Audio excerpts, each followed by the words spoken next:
So it's day 103 of President Trump's 4 to 6 week war. On Monday night, American forces lost an Apache helicopter. But what was it doing in the Strait of Hormuz? And what's going to be the implications of that for the peace process? If you have filled up your car recently and winced at the price, if you have noticed news about oil markets, shipping delays, or tensions in the Middle East bleeding into your daily life, this is the story behind all of that. We are on day 103 of an active military conflict between the United States, Israel, and Iran. And while the headlines focus on strikes and negotiations, there's a quieter story running underneath all of it. One about ordinary people, Iranian families who cannot afford rice, airline workers who have not been paid in 3 months, Lebanese civilians sheltering from airstrikes, who did not choose any of this, and are living with it every single day. That is the story we are going to tell today. Let us start with what is actually happening on the ground. Overnight, the United States struck more than 20 targets inside Iran. This was described as retaliation for Iran downing a U.S. military helicopter over the Strait of Hormuz, a narrow but critically important waterway in the Persian Gulf. Iran responded by launching strikes on 21 U.S. military bases across the Middle East. Both sides suffered losses. Both sides said more was coming. President Trump confirmed the U.S. would launch additional strikes, saying negotiations with Iran had stalled and that he believed Iran was deliberately slowing the process. Iran's foreign ministry, for its part, said the American side kept changing its position and that a consistent agreement was impossible to reach under those conditions. So you have two sides, both claiming the other is the obstacle. Diplomats from Qatar, a country that has long served as a quiet go-between in Middle Eastern negotiations, have been traveling between Washington and Tehran trying to keep talks alive. As of this broadcast, those talks have not produced a deal. There is a proposed agreement on the table, sometimes called a Memorandum of Understanding. It has two major sticking points that both sides have been unable to resolve. The first is money.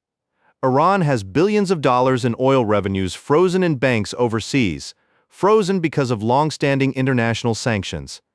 Iran wants that money released up front before agreeing to anything. The U.S. has said no. The second is the Strait of Hormuz. This is the waterway through which roughly 1/5 of the world's oil passes. The U.S. Navy has been blockading Iranian oil exports through it. Iran has not agreed to reopen it. The U.S. wants it open as a precondition for broader negotiations. Iran is using it as leverage. These two issues, frozen money and a blocked waterway, are not abstract diplomatic details. They have direct consequences for people's lives, and not just in Iran. Let us talk about what this blockade is actually doing. The White House estimates the blockade of Iranian oil exports is costing Iran approximately $500 million per day. Iranian oil exports, which were running at around 1.4 million barrels per day before the conflict, have dropped to near zero. For the Iranian government, that means it is running out of money to pay its own employees. University medical staff have reported going months without salaries. Airline workers have described receiving no pay for 3 months while costs keep rising around them. Bank employees are earning the same wages they were paid 3 years ago, while inflation has made those wages worth a fraction of what they once were.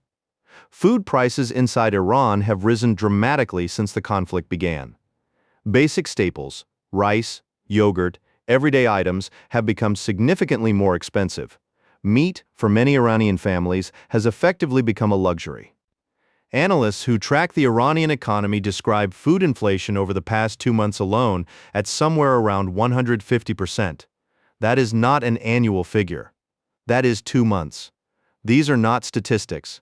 These are the conditions that ordinary Iranian families are navigating every day while their government negotiates and their country absorbs airstrikes. Meanwhile, in Lebanon, the situation has its own human cost. Despite a pause in direct Iran-Israel exchanges agreed earlier this week, Israeli airstrikes on southern Lebanon continued. Lebanese officials reported 29 people killed in a single day. Cities in the south have been hit repeatedly. Sidon, a city that had been relatively spared and was sheltering large numbers of displaced families, was struck. Rescuers searched through collapsed buildings. The United Nations has announced it is sending a mission to investigate potential violations of international law by all sides. That investigation will look at allegations against Hezbollah, which has been accused of operating within civilian areas, and against Israel, which has faced accusations of targeting civilian infrastructure and medical workers. The findings of that investigation will take time. The situation on the ground is not waiting. Now, beyond Iran and Lebanon, the ripple effects of this conflict are being felt much more broadly, and that includes in places far removed from the fighting. The Strait of Hormuz is the reason. When that waterway is disrupted, the effects travel quickly. Oil markets respond. Shipping routes are disrupted. The cost of transporting goods, any goods, goes up. Countries that depend on Gulf energy supplies, including many in Europe and Asia, have been drawing down their strategic reserves. Those reserves do not last indefinitely. The longer the strait remains blocked or contested, the more acute that pressure becomes for governments around the world.